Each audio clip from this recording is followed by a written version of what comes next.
So while the fight for tax relief and other topics continues in the Senate, the Texas House is dealing with its own issues.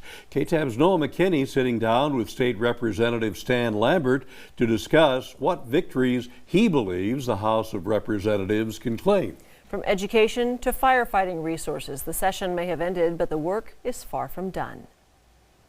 May 29th marked the end of the most recent Texas legislative session, and State Representative Stan Lambert says it's not been an easy one to traverse. Because you just tell people no when you don't have any excess revenue, but when you have $33 billion sitting in your coffers. Even with the surplus debate, Lambert says he's proud of the things his office has accomplished this session. We focused on teacher retirement, we focused on additional funding for the border, property tax relief is coming. And even a win for Big Country firefighters housed right here in the Key City. We'll be the site of a new permanent tanker base at Abilene Regional Airport. Securing $20 million in state funds to expand the runways and living facilities for large and very large air tankers and their crews, with the city matching just 10% of the total $22 million price tag. That project awaiting veto or approval by the governor. We've achieved what we set out to achieve at the beginning of this session, and that was to make sure that the funding was going to be available. Lambert later commenting on the looming trial of Texas Attorney General Ken Paxton, urging Texans to trust in the process. These charges and accusations are strong enough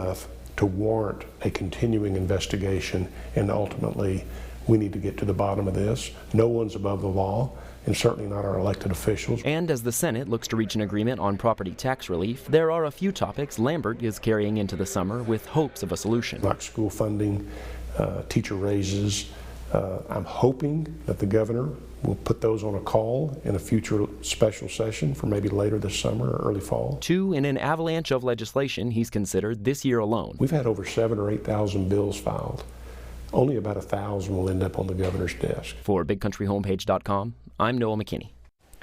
Thank you, Noah. Representative Lambert also spoke on the continuing issues with rural health care in the state, saying he is proud of that health care worker incentive programs that he has supported to stem the rapidly decreasing number of medical facilities in rural areas of Texas.